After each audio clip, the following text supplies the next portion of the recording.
Loh, ini malah tambah berkurang tuh, jadi 35 orang dengan saya.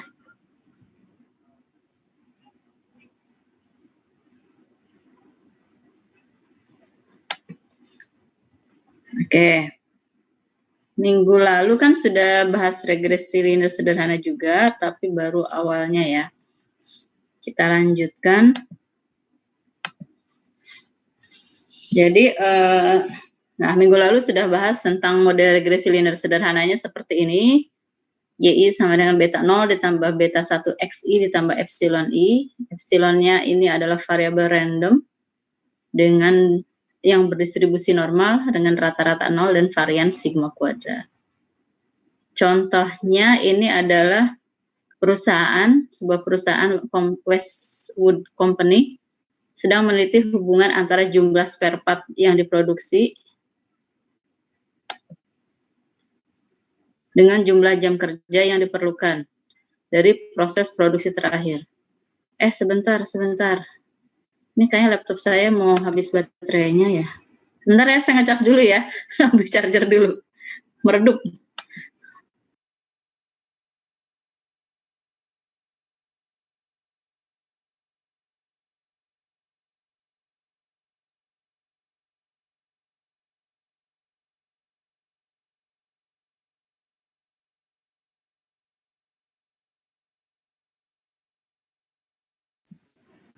Nah, udah cerah lagi.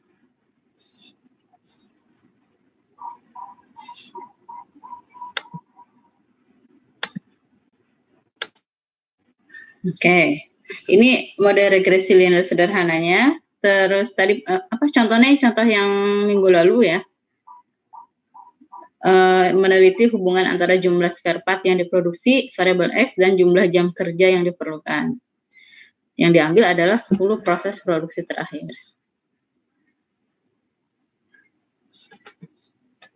Nah, ini datanya. Ini sebagai X-nya, ini sebagai Y, gitu kan. Terus, minggu lalu juga sudah membahas tentang interval konfidensi untuk beta satunya. Dengan rumus seperti ini, T-nya di sini menggunakan 1 min alfa per 2 ya. 1 min alfa per 2. Dengan memasukkan nilai-nilai dari data tadi gitu kan, maka interval konfidensi 95% untuk beta satunya adalah sebagai berikut. Ini artinya dengan tingkat kepercayaan 95%, jumlah spare part yang diproduksi, jika jumlah spare part yang diproduksi bertambah 1 unit, maka akan meningkatkan rata-rata jam kerja antara 1,89 sampai 2,11. Jadi bergeraknya antara ini sampai ini. Kalau X-nya bertambah 1 unit. Nah, kita lanjut ke uji hipotesisnya. Uji hipotesis tentang beta 1 ini sama dengan uji hipotesis sebelumnya, ada yang satu arah dan ada yang dua arah ya. Kalau dua arah berarti H0-nya ini, H1-nya beta 1 tidak sama dengan 0. Ini dua arah ya. Ini dua arah. Terus yang kedua arahnya positif. Jadi H0 beta 1-nya tidak sama dengan kurang dari sama dengan 0 dan H1-nya beta 1 lebih dari 0. Terus yang ketiga arah hubungannya negatif. Jadi H0-nya lebih besar sama dengan 0 dan H1-nya beta 1 kurang dari 0. Nah, karena H0 dan H1 itu kan saling berlawanan. Kalau yang dimaksud H alternatifnya H1-nya tidak sama dengan, berarti H0-nya sama dengan. Kalau di sini lebih besar, berarti ini kebalikannya, berarti kurang dari atau sama dengan. Kalau di sini kurang dari, berarti di sini lebih besar atau sama dengan. Tapi ada juga sih di beberapa buku yang kalau ininya lebih besar atau lebih kecil, H0-nya tetap H0-nya sama dengan saja. Artinya tidak yang ini gitu kan. Nah, statistik ujinya di sini notasinya pakai T bintang atau T hitung atau T observasi sama ya. rumusnya adalah beta 1 cap dibagi dengan standar deviasi S beta 1 cap. Mungkin juga beta 1 cap ini bisa ditulis dengan B1 gitu kan. B1 dibagi dengan SB1 bisa juga gitu. Nah, keputusan pada tingkat signifikansi alfa ini akan tolak H0 jika, kalau hipotesisnya dua arah, berarti nilai mutlak dari T hitungnya, observasinya, itu lebih besar dari nilai mutlak dari T tabel. Ini artinya T hitung ini lebih besar dari T tabel atau T hitung kurang dari negatif T tabel. Gitu kan kalau dimutlakkan.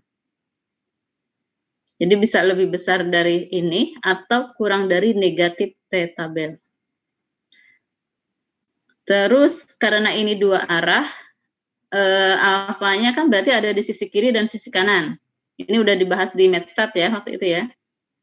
Jadi karena ada dua daerah kiri dan kanan, berarti alfanya alfa per 2 di sini. Kalau yang kedua, yang B, ini arahnya positif, tolak H0-nya berarti T hitung lebih besar dari T alfa.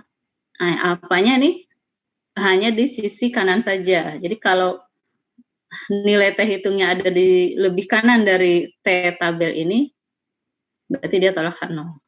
Ini untuk hipotesis yang ini, kedua.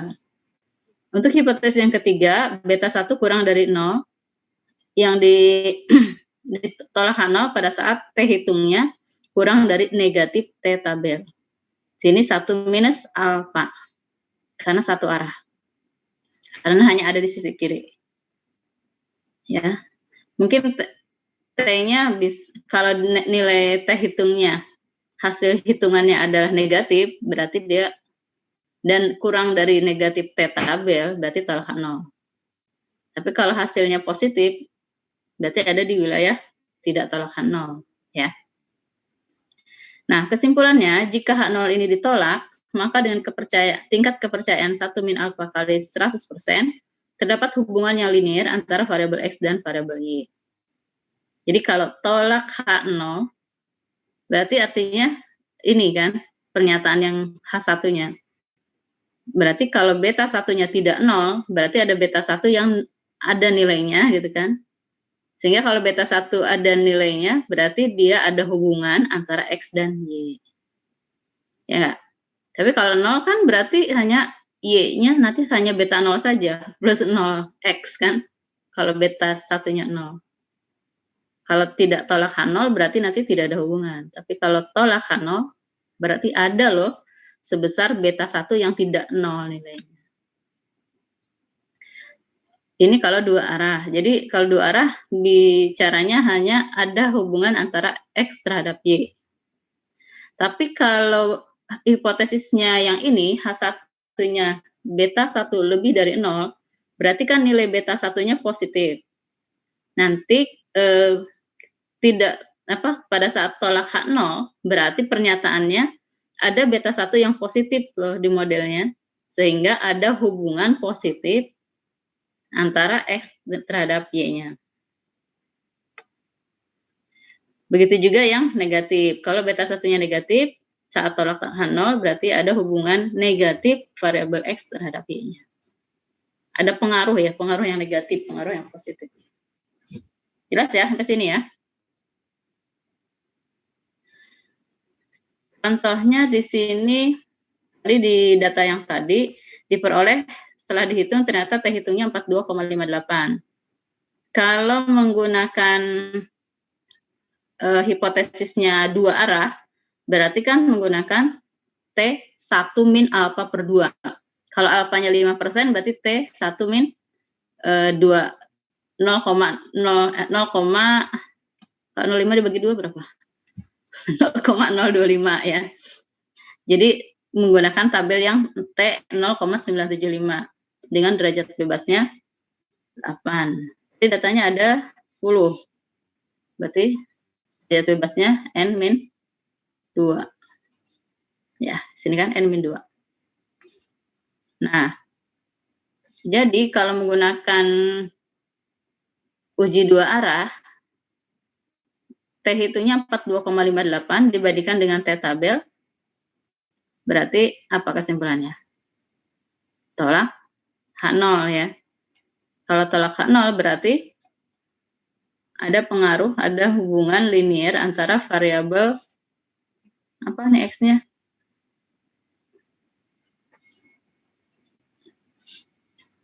Jumlah spare part yang diproduksi dengan jumlah jam kerja yang diperlukan. Itu kalau dua arah. Kalau satu arah, dia dicek apakah positif atau negatif, gitu kan, lihat hipotesisnya. Berarti nanti dibandingkannya dengan T yang 1 min alfa. Yang 0,95. Ini juga sama ya, tolak H0. Kalau dibanding. Nah, terus statistik uji T ini setara dengan uji F. Kalau uji F itu sebetulnya untuk pengujian secara simultan. Karena di sini di regresi linear sederhana ini hanya baru satu parameter beta satunya ya. Slope-nya satu gitu kan. Maka yang diuji ya hanya beta satunya saja.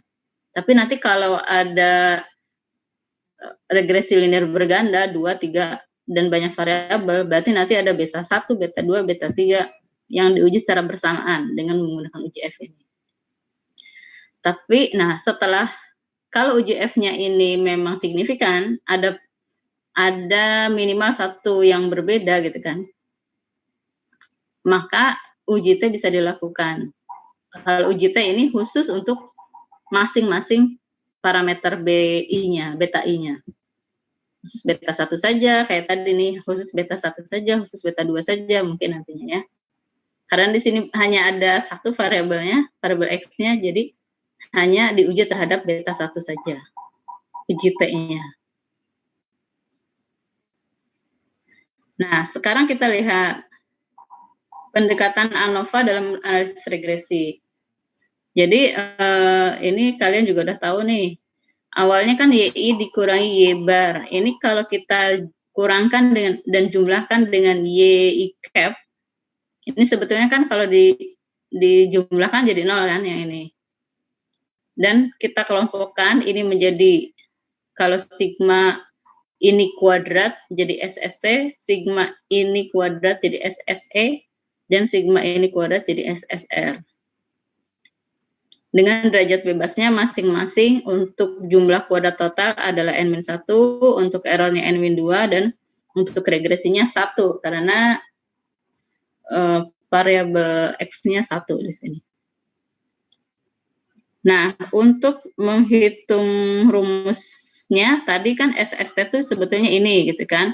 Kalau mau diuraikan nanti jadi Y kuadrat min 2 Y bar kali ditambah Y bar kuadrat gitu kan. Diuraikan hasilnya akan jadi ini. SST-nya. Jadi boleh menggunakan rumus ini atau ini. Begitu juga yang SSR, ini kalau dikuadratkan akhirnya jadi ini. Ini harusnya nggak ada beta 1. Kok nggak diedit ya tadi ya? Jadi ini ya. Bener kan? Coba nanti dilihat lagi deh. Tapi artinya kalian bisa menggunakan rumus yang ini, SSR, dan ini untuk SST. Untuk SSE-nya bisa dengan cara mengurangkan antara SST dikurangi SSR. Jadi hitung yang ini, SSE-nya tinggal hasil ini dikurangi hasil ini. Gitu kan? Nah, ini ilustrasi geometris untuk partisi jumlah kuadrat. Ini adalah estimasi persamaan regresinya, Y cap-nya. Kalau datanya ada, terus ini adalah rata-rata umumnya keseluruhannya, Y bar. Kalau data YI-nya ada di sini, berarti selisih jarak antara YI dengan garis regresinya disebut sebagai apa nih? Error ya. YI dikurangi Y cap. Terus ini YI cap dengan Y barnya ini yang disebut dengan regresinya tadi, kalau ini dikuadratkan. Jumlah kuadrat error, jumlah kuadrat regresi, berarti kalau dijumlahkan jadinya jumlah kuadrat total. SST. Sum square total, jumlah kuadrat total, gitu ya. Nah, kalau kita tulis dalam tabel ANOVA. Oh, ini dulu. Mean square atau MS gitu kan. Ini tidak lain adalah jumlah kuadrat SS dibagi dengan derajat bebasnya. Tadi jumlah kuadrat regresi DB-nya 1, sehingga jumlah kuadrat regresi sama dengan mean square regresinya. Mean square regression. Rata-rata kuadrat ya, rata-rata kuadrat regresi. Terus untuk MSE-nya, SSE dibagi derajat bebasnya adalah N-2. Sehingga ya MSE-nya ini dibagi N-2. Kalau kita buat tabel, nah regresinya ini error total, derajat bebasnya masing-masing ini. Derajat bebasnya juga kalau dijumlahkan kan 1 ditambah N-2, hasilnya kan N-1. Nah, ini estimasi untuk mean square-nya, nih baru yang estimasinya seperti ini untuk MSR, dan estimasi untuk MSE tidak lain adalah sigma kuadrat atau varians itu sendiri. Nah, F bintang ini, F bintang adalah F hitung atau F observasinya dihitung dengan mean square regresi dibandingkan dengan MSE. Jadi jangan lupa si SSR dan SSE-nya harus dibagi derajat bebasnya dulu ya untuk dapat menghitung F ini. MSR dibagi MSE.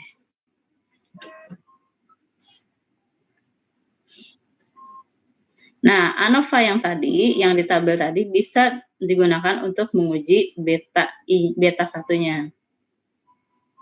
Jadi ANOVA itu ini sebetulnya kan untuk uji F itu untuk simultan sebetulnya. Hanya karena tadi di sini hanya ada satu variabel X, jadi yang kita uji ya hanya beta 1 saja gitu di sini. Jadi beta satunya 0 dan beta satunya ini beta 1 tidak sama dengan 0. Dari contoh sebelumnya diperoleh SSR-nya ini dan SSE-nya 60. Sehingga kita dapat MSR dibagi 1 tetap ya, sama dengan SSR. MSE-nya adalah 7,5 dibagi N-2 tadi. Kita masukkan ke dalam tabel. Nah, ini F hitungnya, observasinya, yaitu 13.600 dibagi 7,5. 1.813. Terus kita bandingkan dengan F tabel untuk alfa tertentu. Di sini mengambil alfa 5%, jadi 1 min 5%, yaitu 0,95. Derajat bebasnya dari sini diambilnya. Derajat bebas yang pembilang kan 1, derajat bebas penyebutnya 8. Jadi 1,8. F tabelnya ini, sehingga kesimpulannya bagaimana nih? F hitung ini lebih dari F tabel ya, hasil hitungannya. Berarti kesimpulannya dia, keputusannya tolak 0. Artinya apa? Kembali lagi kan ininya di sini, hipotesisnya. Kalau tolak 0 berarti terdapat hubungan linear antara variabel X dan variabel Y. Iya, ada hubungan linear antara variabel X dan variabel Y. Ternyata variabel X ini cukup signifikan mempengaruhi variabel Y. Cukup signifikan mempengaruhi. Ya, signifikan mempengaruhi Y-nya.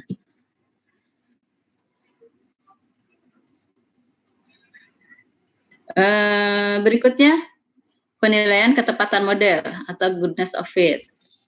Koefisien dinyatakan dengan koefisien determinasi atau R-square. Di sini mengukur proporsi keragaman total dari nilai observasi Y di sekitar rataannya yang dapat diterangkan oleh garis regresinya atau variabel bebas yang digunakan. SSR dibagi ST rumusnya. Atau bisa ditulis juga 1 dikurangi SSE per SST.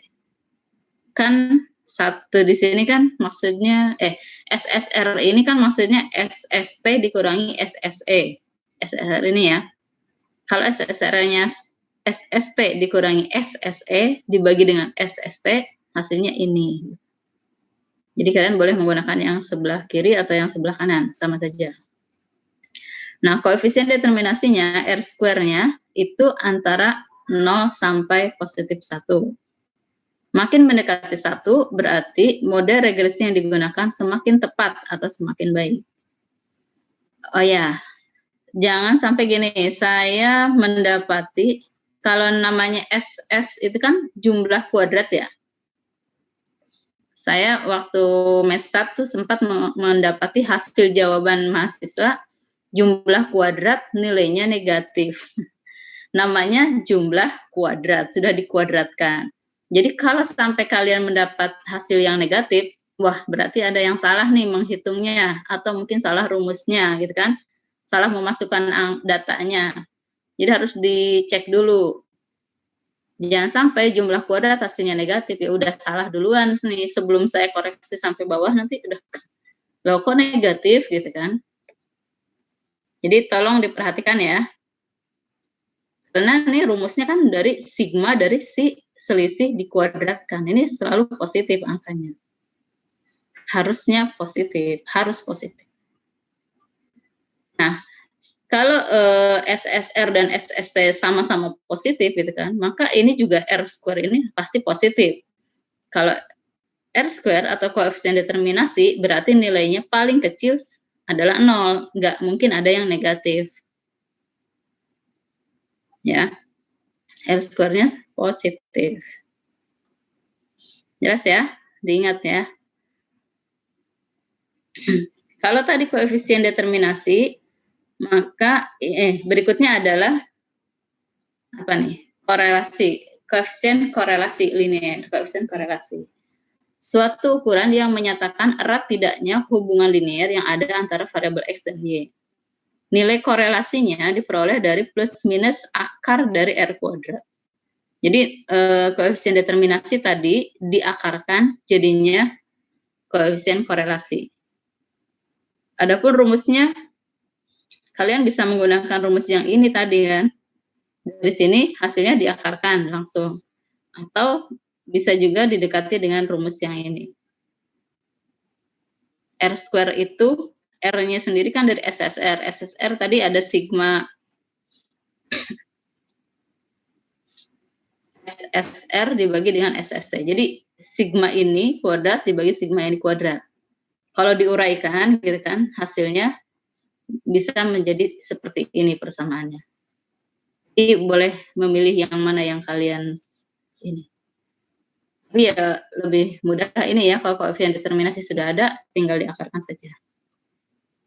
Nah, kalau tadi R square itu antara 0 sampai 1 besarannya, kalau nilai koefisien korelasi antara minus 1 sampai positif 1. Korelasi ya, minggu lalu sudah dibahas juga kan tentang korelasi. Nah, tanda positif atau negatif dari R ini sesuai dengan tanda positif atau negatif pada parameter beta satunya. Jadi kalau korelasinya ternyata negatif atau korelasi positif, ini sesuai dengan parameter beta satunya bernilai positif atau negatif. Kalau R-nya positif, berarti beta satunya juga positif. Kalau R-nya negatif, berarti beta satunya juga negatif. Ini khusus untuk yang regresi linear sederhana ya. Karena tergantung dari si satu parameter, satu variabel saja di sini.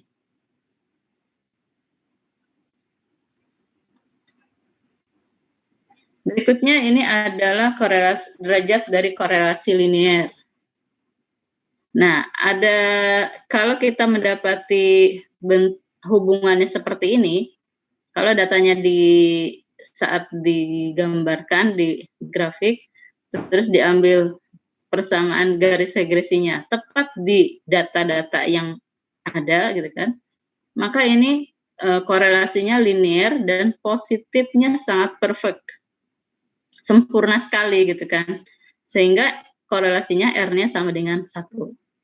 Wah, ini kalau ada data yang seperti ini, luar biasa ya, datanya sempurna ya. Padahal di dunia ini tidak ada yang sempurna.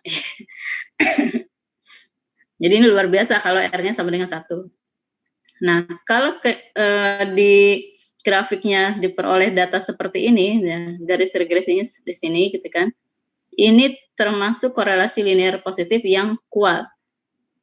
Contohnya ini contoh untuk R yang 0,9.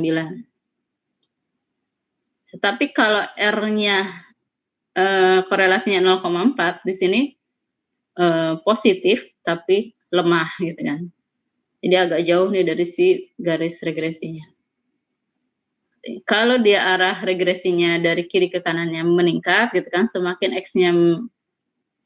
X-nya besar, Y-nya semakin meningkat. Nah, berarti ini arahnya positif. Ya, kalau seperti ini ya. Berbeda dengan yang ini gitu kan. Ini semakin X-nya semakin besar, dia semakin turun. Berarti arahnya negatif. Tetapi data-datanya tepat sekali berada di persamaan garis regresinya. Ini korelasinya negatif tapi sempurna, kuat gitu kan. -1.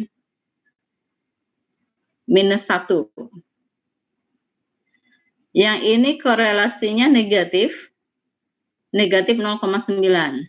Dia arahnya negatif tapi cukup kuat juga yang ini. Ya, ini arahnya negatif tapi lemah karena jauh. Kalau yang ini bingung nih mau kemana nih arah membentuk regresinya. Ini adalah regresi yang korelasinya tidak linear. Gitu ya. Atau R-nya sama dengan 0. Udah ya, udah kebayang kan hubungan antara si X-nya seperti itu. Contohnya di sini contoh dari salah untuk red auto, penjualan red auto. Nah, contohnya sebetulnya ini dari minggu lalu ya data-datanya. Diperoleh R square-nya, R kuadratnya adalah 0,8772. Artinya hubungan regresi sangat kuat karena biasanya untuk menjelaskan ini kita jadikan persentase, jadi dikalikan 100%. Karena 88% variasi mobil yang terjual, ini X-nya, dapat dijelaskan oleh banyaknya iklan TV. Oh salah, variasi mobil yang terjual itu Y-nya, dapat dijelaskan oleh banyaknya iklan TV. Jadi cukup kuat nih, 88% ini mendekati 100 gitu kan. Sedangkan koefisien korelasinya RXY-nya akar dari ini, yaitu akar dari 0,8772 atau 0,9366. Ini positif yang diambil nilainya karena beta satunya positif. Jadi banyaknya iklan meningkatkan variasi mobil yang terjualnya.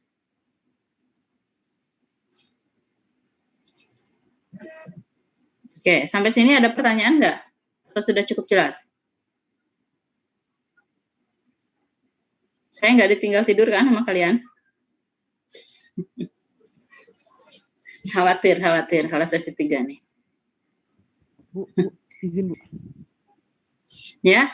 Bu, kalau misalnya di soal itu perintahnya itu ditanya misalnya ujilah, maksudnya itu si X dan Y itu ada nggak hubungan linear, itu pakai uji T atau pakai uji F, Bu? Atau bebas saja, Bu? Pakai uji T atau uji F. Kalau yang ditanyainnya misalnya ada nggak hubungan linear antara X dan Y gitu, Bu? Kalau ada enggaknya ya uji korelasi tadi ya, uji R. Tapi kalau mau lihat berapa pengaruhnya sampai detil berarti kan diuji T. Gitu kan? Kan seberapa besar nanti.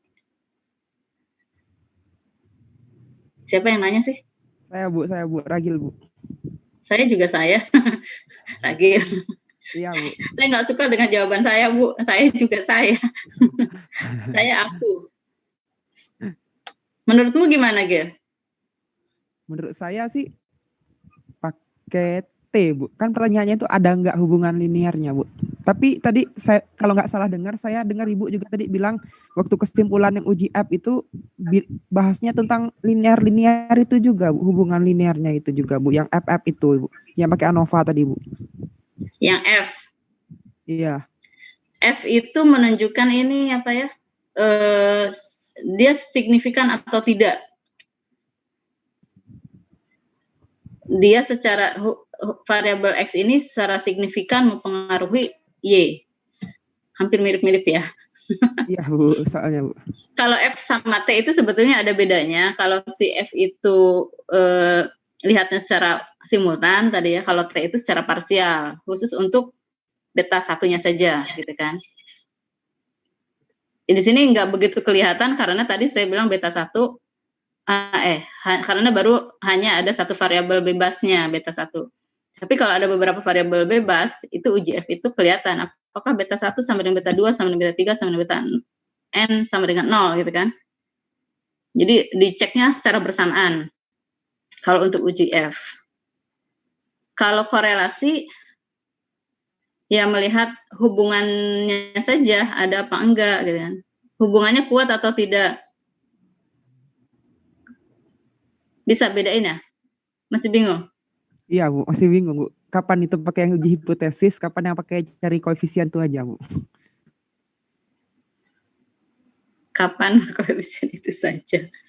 Kan pertanyaannya itu misalnya di soal itu apa namanya, lakukan pengujian untuk mengetahui ada nggak hubungan linear antara variabel X dan Y Bu.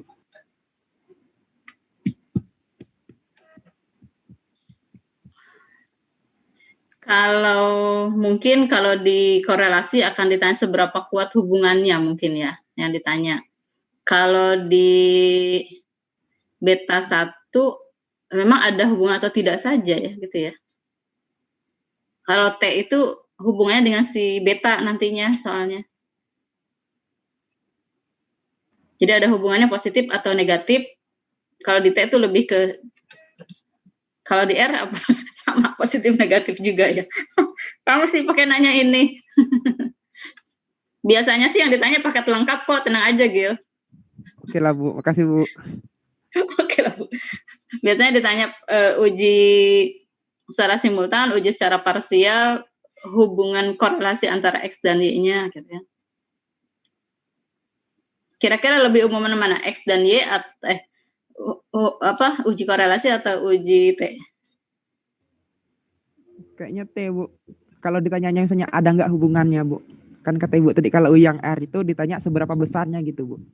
Seberapa signifikannya. Kuat apa enggak kalau R itu ya? Iya Bu, benar. Nah, kamu nanya saya jadi bingung loh. Biasanya sih kalau uji F, balik lagi, kalau uji F signifikan, baru dilanjut uji T. Biasanya gitu ya, urut-urutannya. Karena di simultan dulu, ada nggak pengaruh? Jadi kalau F-nya itu ada beberapa beta 1, beta 2, beta 3, ternyata signifikan mempengaruhi secara bersama-sama nih, baru ditelusuri beta yang mana yang mempengaruhi, gitu lah. Maka uji T, baru uji T. Begitu. Mudah-mudahan ini ya. Urut-urut aja F dulu baru ke T. Kalau korelasi ya dia hanya mau lihat saja hubungan antara X dan Y-nya seperti apa, kayaknya gitu. Lebih general. Cek awal. Oh, ada hubungan. Yuk kita lanjutkan gunakan analisis lebih dalam gitu setelah uji R tadi. Gitu ya, Gil. Oke, Bu. Nanti kalau saya salah boleh diprotes ya. Untuk menjelaskan itu apa yang saya maksud nyampe ke kalian itu saya khawatir salah setelah menjelaskannya gitu. Mudah-mudahan sih sudah sesuai ya. Kadang paham untuk diri sendiri saja ya, susah itu loh. Oke, lanjut ya. Nah, sekarang ada kesetaraan uji koefisien regresi dan koefisien korelasi. Nah, ini yang ditanya tadi. RXY ini sama dengan RYX. Beta 1 cap ini rumusnya R kali SX. R tuh, hubungan dari beta 1 korelasi beta dan korelasi tadi. Beta 1 ini sama dengan R kali SY per SX. SX. SY-nya ini, SX-nya ini.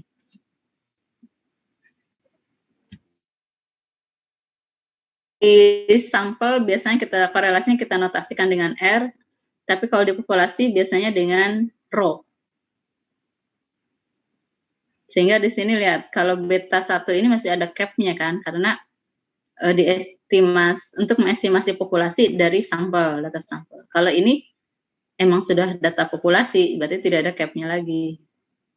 Begitu bukan? Bukan. Nah, hipotesisnya H0 itu beta 1 sama dengan 0, H1-nya beta 1 tidak sama dengan 0. Ini setara dengan kalau beta 1-nya 0, berarti rho-nya juga 0. Setara ya? Kalau beta 1-nya tidak sama dengan 0, berarti kan ada hubungan X terhadap Y-nya. Rho-nya juga tidak sama dengan 0. Ya, tambah pusing, nggak apa-apa. Tolak H0 berarti ada hubungan linear antara variabel X dan Y. Artinya maknanya sama. Kalau tolak H0 di sini sama saja dengan tolak H0 di sini. Artinya sama gitu, ada hubungan. Ini juga ada hubungan. Cuma kalau rho ini kan kuat tidaknya arahnya positif negatif, ini juga sama arahnya positif negatif juga gitu kan. Cuma ini bisa dimaknain kan berapa dalam beta satunya sendiri setiap kenaikan 1 unit X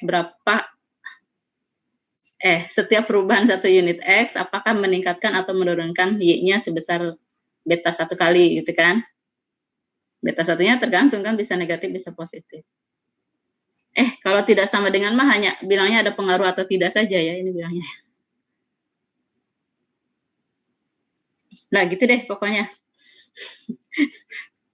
Jelasinnya nggak mantap. Statistik ujinya kita menggunakan T hitung di sini, yaitu R dikurangi 0 dibagi dengan akar 1 min R kuadrat dibagi N-2. Akar N-2 di sini penyebut ada penyebut ini dibagi dengan akar N-2. Ini bisa dinaikkan ke atas ini gitu kan. Sama saja dengan ini R dikalikan akar N-2 per akar 1 min R kuadrat. Jadi ini rumusnya. Ini berdistribusi T dengan derajat bebas N-2. Tolak H0 jika nilai mutlak T hitung lebih besar dari T alfa per 2 N-2. Karena tadi hipotesisnya kan dua arah ya.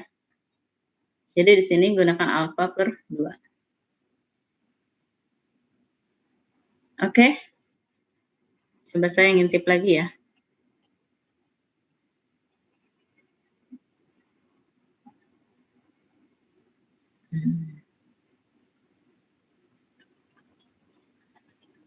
Oke. Sudah selesai ngintipnya. Ini datanya. Ini ada contoh lain, ini datanya, ini data yang minggu lalu. Hubungan antara usia kendaraan dengan nilai jual kendaraannya ya. Nah, ini contoh kalau kita output kalau kita olah dengan SPSS. Ada yang sudah pernah mencoba ini? Jadi nanti R square itu munculnya ada di sini. R square yang tadi, yang R kuadrat SSR per SST tadi, 0,853. Berarti 85,3% variabel X bisa variabel Y dipengaruhi oleh variabel X. Berarti sisanya itu berapa nih? 14,7%-nya mungkin dipengaruhi oleh variabel lain yang tidak digunakan dalam penelitian tersebut. Gitu ya. Nah, dari tabel ANOVA, untuk tabel ANOVA-nya nanti muncul seperti ini, sama persis ya. Jumlah kuadrat, derajat bebas, mean square, ini F hitung, ini signifikansinya. Ingat ya waktu itu ya, di Medstat sudah dibahas nih, bagaimana menghitung signifikansinya jika F hitungnya segini. Nggak tahu Bu, saya juga lupa. Jadi di output itu sudah disediakan signifikansinya di sini. Jadi kita bisa ngeceknya kan dua hal. Yang pertama, apakah F hitungnya lebih besar dari F tabel atau tidak. F tabelnya berarti dihitung F alpha derajat bebasnya 1,9. Contoh ini ya. F 5% 1,9. Hasilnya berapa? Gitu kan. Jika F hitungnya lebih dari F tabel, maka tolak H0. Nah, atau bisa juga dilihat dari signifikansi ini. Nilai signifikansinya kalau jika kurang dari alfa, misalkan alfanya 5%, berarti tolak H0. Ini kan 0 ya. Kurang dari 5%, maka ini tolak H0. Berarti kemungkinan F tabelnya lebih kecil dari ini ya. Cuma F hitungnya kita nggak hitung. Jadi bisa dilihat dari ini atau ini. Itu tabel ANOVA-nya. Selanjutnya ini untuk mendapatkan beta 0 dan beta 1. Beta 0, intercept, dan beta 1. Berarti nanti Y sama dengan 195,468 dikurangi 20,261X. Ini udah dihitung ya minggu lalu manualnya. Sama dia beta 1-nya negatif kan contoh kemarin. Nah, biasanya lagi. Ini adalah distribusi T-nya, ini T hitungnya. Ini juga sama. Ini untuk ngecek si beta 1 tadi. T hitungnya sekian, T tabelnya berapa. Atau signifikansinya kan 0 nih. Berarti si variabel ini signifikan mempengaruhi Y-nya. Karena dia kurang dari 5%. Begitu. Udah? Bisa? Jelas? Jadi tadi secara hitungan manualnya, ini dengan memasukkan data ke SPSS, selama datanya benar, entry-nya ya, maka hasilnya insya Allah benar. Nah, berikutnya, take of fit test, pengujian kecocokan model untuk model dengan amatan berulang pada variabel bebas. Jadi kalau tadi kan setiap 1X pasti ada 1Y gitu kan. Pasangannya selalu tunggal. Dia kok jadi kayak ngomongin fungsi ya. 1X, 1Y. Tapi kalau di sini untuk 1X mungkin punya beberapa pengamatan. Di sini ada 2 pengamatan. Contohnya ini minimum deposit yang diberikan 75. Ini ada 2 akun baru nih kan. Ada 2 yang melakukan deposit $75. Begitu juga yang 100. Ini ada 2 terus 2. Jadi ada 2 kali amatan. Terus contoh lainnya, nah setiap apa nih waktu yang perlu ini ada 4 kali amatan. Ini juga. Nah ini hal yang seperti ini nanti bisa dihitung dengan cara yang ini. Ininya belum. Asumsi harus dipenuhi, Y-nya harus saling bebas, independen pada setiap variabel X. Y-nya harus saling bebas. Terus Y-nya berdistribusi normal, varians Y-nya sama dengan sigma kuadrat. Tadi syaratnya adalah ada amatan berulang pada 1 atau lebih nilai X. Ada amatan berulang. Hipotesisnya H0 adalah yaitu model linear cocok untuk menjelaskan hubungan antara X dan Y, sedangkan H1-nya model linear tidak cocok untuk menjelaskan hubungan antara X dan Y. Bila H0 tidak ditolak, kalau tidak ditolak berarti ini ya, artinya model linear cocok untuk menjelaskan hubungan antara X dan Y. Jadi bicaranya cocok atau tidak cocok di sini modelnya. Model linearnya. Nah, dampaknya tadi kalau ada pengulangan, nanti akan errornya itu akan terbagi 2 seperti ini. Ada simpangan dari model, lack of fit, dan pure error. Nah, yang dihitung dengan derajat bebasnya ini gitu ya. Yang dihitung sebagai F observasinya, yaitu MS love ini dibagi dengan MS PE. MS dari lack of fit gitu kan dibagi dengan MS pure error. Yang pure error. Jadi ada muncul 2 error di sini gitu kan. Iya, errornya akan terbagi dua, yang benar-benar error beneran sama simpangan dari modelnya. Nah, terus nanti F hitungnya tidak ditolak, H0 tidak ditolak jika F observasi kurang dari F tabel. Kalau tadi bilangnya H0 ditolak jika F hitung lebih dari F tabel ya. Ini karena tidak, maka F observasi kebalikannya nih, kurang dari F tabel. 1 min alfa, terus derajat bebasnya ini N min 2 min NE, dan koma NE. Nah, kasusnya, contohnya di sini tuh untuk notasinya, misalkan X1 diulang sebanyak N1 kali. Jadi ada data Y11, Y12, Y1N1. Terus untuk X2 diulang sebanyak N2. Terus NK diulang sebanyak, X3, XK diulang sebanyak NK kali. YIU sendiri, YIU merupakan nilai ulangan U, di mana U-nya 1, 2 sampai NK pada XI. I-nya 1 sampai dengan K. I-nya ini berarti banyaknya variabel X yang mengalami pengulangan. I-nya itu. Ini rumusnya. Ya, NE ini khusus untuk yang mengalami pengulangan saja. NI min 1. Jadi kalau tadi, nanti contohnya bawah ya. SSPE-nya ini double sigma YIU dikurangi YI bar kuadrat.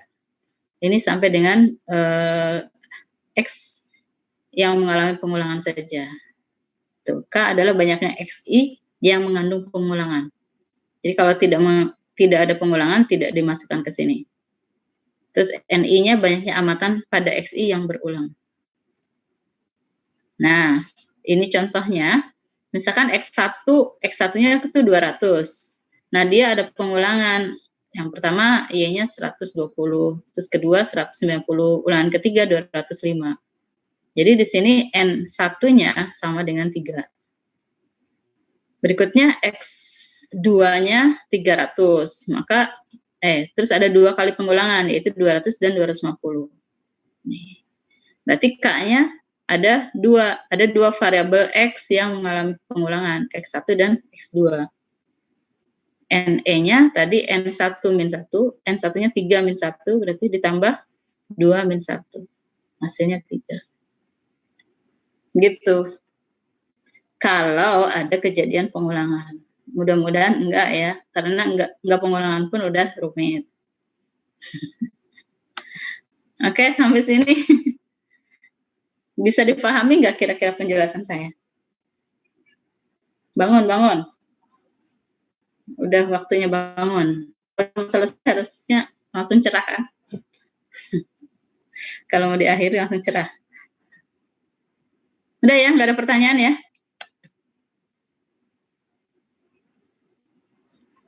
Tinggal dipraktekkan. Soal responsi yang kemarin selesai atau tidak? Enggak, Bu. Kok jujur sih? Kok jujur Enggak, sih? Bu. Enggak? Enggak cukup waktu, Bu. Enggak cukup waktunya, Bu, lama nulis yang angka-angka di tabelnya, Bu. Oh, terus diselesaikan nggak setelah itu? Enggak juga. Selesaikan, Bu. Enggak, Bu. Yang benar. Padahal saya mau minta kalian melanjutkan soal yang kemarin. Kemarin kan nomor 1 baru A saja atau AB ya kemarin, gitu kan? Ya, artinya kan datanya sebetulnya udah terhitung loh kalau kemarin sudah mengerjakan. Ya enggak? Mana sih? Saya share dulu.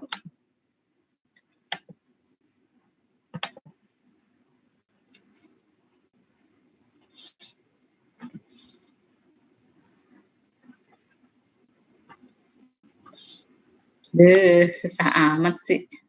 Nah, kemarin kan nomor 1 baru A saja atau A sama B? A saja ya.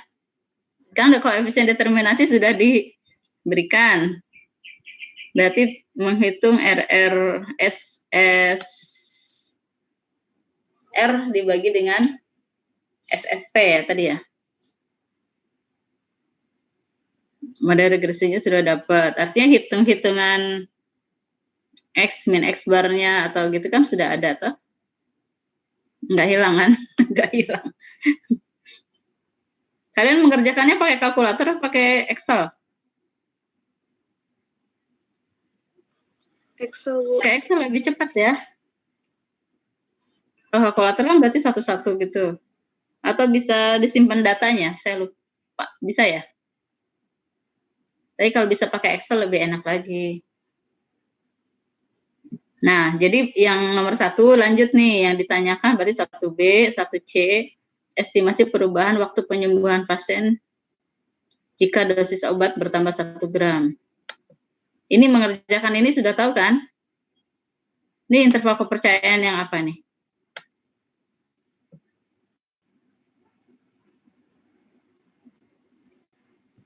Dor. B1, Bu. Slop ya, Bu. Waktu penyembuhan ini Y-nya kan waktu penyembuhan? Ya. Ini mana X mana Y nih kalau begini? Para dokter mengkaji hubungan antara dosis obat dan waktu yang diperlukan untuk penyembuhan. Berarti dosis obatnya dulu apa waktu penyembuhannya dulu? Dosis, Bu. Dosis obat. Dosisnya dulu, X-nya dosisnya, Y-nya waktu penyembuhan. Nah, sekarang perubahan waktu penyembuhan. Berarti apa? Y-nya kan? Ekspektasi Y-nya. Interval konfidensi untuk rata-rata Y di sini. Rumusnya yang di PPT ada atau yang di modul juga ada ya. Kalau misalkan di PPT kurang jelas, modul berarti yang ini. Kelas ini kan kemarin yang sudah saya beritahu. Ya, pakai ini ya. Jadi dicari dulu X-nya tadi berapa dosis tuh, gitu kan, masukkan Y cap. YH cap-nya masukkan. Nah, ini yang ditanyakan. Yang C tadi. Terus kalau yang D, apakah terdapat hubungan linear antara dosis dan waktu yang diperlukan untuk penyembuhan pasien? Ini apa nih? Hubungan linear. Pendekatan bisa uji T, Bu. Bisa uji T. Uji T atau uji R? Izin nanya, Bu. Ya. Untuk yang D itu boleh pendekatan ANOVA nggak, Bu? Soalnya saya ada baca di modul, di paling atas itu kesimpulannya itu kalau kesimpulan uji T itu sama dengan pendekatan ANOVA. Iya.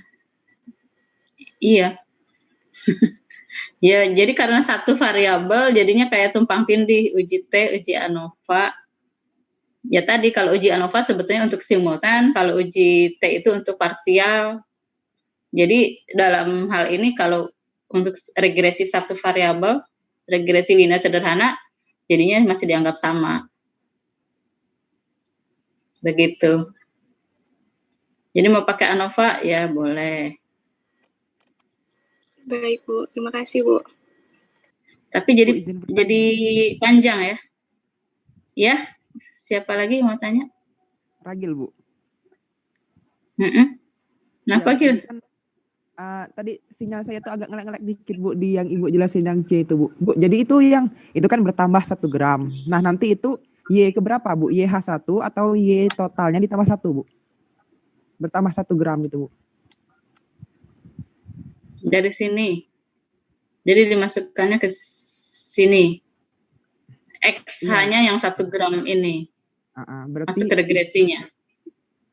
Itu berarti Y cap 1 ya, Bu? Oke, Bu. Khusus yang 1 gram. Oke, Bu. Wah, kita lagi ngomongin dosis apa nih 1 gram. Lagi ngobat. Lagi ngomongin obat. Jadi sesuai ini ya, H itu berarti kalau kan umumnya YI tadi secara umumnya, YI sama dengan XI. Karena H-nya 1 gram, berarti XH. Karena X-nya 1 gram, berarti XH, gitu kan. Jadi di sini juga Y untuk 1 gram tadi berapa? Oke, Bu. Sip. Ya, makanya kolom-kolom hitungan XH min X bar, XI atau apanya nih harus dibuat satu kolom ya. Yang ini doang nih, yang XI min X bar. Kalau XH min X bar mah cuma 1. Terus apa? Yang E juga beda dosisnya saja 1,2. Ya. Estimasi rata-rata waktu. Jadi ya udah tinggal ganti itunya. Itu nomor 1. Kita sanggup berapa nomor?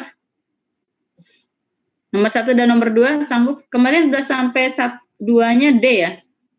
Enggak.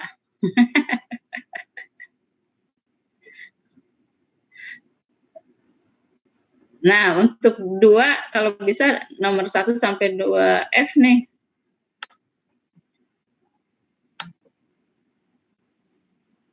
Lakukan pengujian hipotesis untuk mengetahui apakah terdapat hubungan linier antara X dan Y.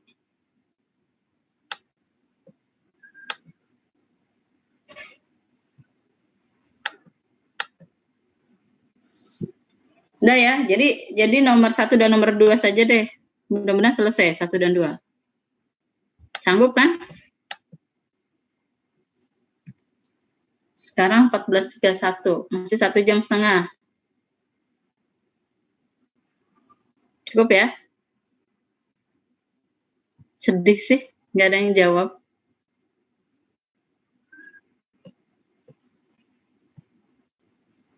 Gimana? Ada pertanyaan lagi? Atau sudah langsung pada ngerjain? Ibu mau nanya. Iya. Berarti yang kemarin udah dikerjain nggak perlu dikerjain lagi kan, Bu? Tinggal yang belum aja kan? Kenapa? Kenapa nggak dikerjain? Dikerjain aja sekalian, langsung. Memang kemarin sampai nomor berapa?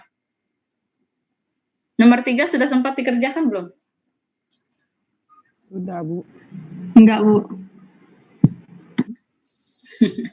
Ya udah, nomor 1 dan nomor 2 saja yang sekarang dikerjakan. Kalau 1 dan 2 belum selesai kan mau tidak mau harus dikerjakan juga karena datanya digunakan, bukan? Yang tanya siapa sih? Ini udah gelap-gelapan, namanya kepotong. Siapa barusan? Saya Bu Maudi, Bu. Jangan bilang saya lagi loh, nanti saya marah loh. Saya juga saya. Saya Maudi, oke, saya Maudi ya. Ya Bu, jadi kan kemarin kan udah sempat ngerjain nomor 1 yang A sama C, nah gitu. Nah berarti ini lanjut yang B sama D sama E ya tadi? Apa Ya, ditulis ulang lagi Bu nomor A sama C-nya? Enggak kan Bu? Nggak usah, nggak apa-apa. Oke Bu, makasih Bu. Kamu mau nulis ulang ya juga nggak apa-apa sih kalau sempat. Enggak ya? Yang lanjutannya aja deh, yang sekarang belum, yang materinya baru diberikan hari ini. Oke Bu, makasih ya Bu. Ya, sama-sama. Ada lagi? Zara nggak tanya? Biasanya kamu nanya. Enggak ya? Ibu izin bertanya lagi, Bu. Iya, silakan. Saya ada ngerjain soal dan itu YCAP-nya itu merupakan istilahnya kepadatan penduduk, dan itu kalau misalnya negatif itu kan suatu hal yang mustahil ya Bu. Jadinya kalau Yang misalnya negatif, jadi kalau misalnya ngerjain selang interval tersebut, dia hasilnya itu yang batas rendahnya itu negatif, tapi batas atasnya positif, jadi interpretasinya gimana, Bu? yang negatif itu tadi awalnya apa? Beta 0-nya apa beta 1-nya? Yang negatif itu, bentar, Bu.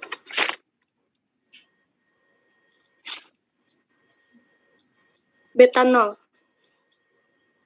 Beta 0-nya. Jadi kalau beta 0 negatif kan itu tidak mungkin hasil negatif ya. Semakin apa X-nya? Kepadatan itu, Bu, kepadatan penduduk sama tingkat kejahatan. Oh, kalau itu nomor berapa? Nomor 3 ya? Nomor berapa? Iya, Bu, nomor 3. Jadi kalau dia semakin dekat pasnya, hubungannya positif ya, akan semakin dekat kejahatannya. Ternyata hasilnya negatif, Yang batas negatifnya tapi di beta nolnya. Atau karena yang dibicarakan kamu tadi interval konfidensi untuk beta satunya ya? Iya, Bu. Estimasi interval Jadi- untuk tingkat kejahatannya. Tapi memang di Jadi- persamaan YCAP-nya itu beta nolnya negatif. Iya. Jadi harusnya sih nggak mungkin sih yang negatif itu. Jadi interpretasinya hanya ada di antara 0 sampai yang positifnya tadi. Penjelasan logisnya. Jadi nggak mungkin sampai ke negatif. Berarti Bu, kalau misalnya intervalnya negatif, berarti interpretasinya dari 0 sampai yang positif batas atasnya ya Bu? Ya, ini untuk kasus yang ini ya. Kalau yang memungkinkan negatif sih tetap negatif dibacanya gitu ya. Nggak mungkin kan tadi semakin meningkat itu jadi kejahatannya. Kok nggak mungkin? Segala sesuatu itu mungkin ya sebetulnya. Kok semakin padat kejahatan semakin menurun? Mungkin saja. Cuma tadi berhubungan dengan si beta satunya yang positif ya ceritanya ya. Iya Bu. Maka yang dilihat yang positifnya saja, berarti 0 sampai positif. Karena tidak mungkin dia negatif. Karena betanya 0, beta satunya positif. Aduh. Sementara itu ya jawabannya ya. Ntar kalau saya salah, saya ralat lagi ya. Baik, Bu. Akila. Terima kasih, Bu. Ya. Sudah cukup ya. Yang nggak pernah tanya, nggak mau tanya sekarang. Baik, nanti suatu saat saya yang nanya loh ya. Kalau nggak pernah nanya. Siap. Oke ya, untuk kalau tidak ada pertanyaan, bagi saya pertemuan hari jangan lupa mengerjakan soal yang tadi. 1 dan 2 saja ya, jangan 3, 4, 5-nya nggak usah. Nggak sempat nanti. Nanti seselesainya, jadi sampai jam 4 kurang 5 atau kurang 10 gitu kan, kalian harus segera mengirimkan, jangan sampai terlambat notifikasi, terlambat mengumpulkan. Oke, ini udah hadir semua, jangan sampai ada yang nggak tahu temannya.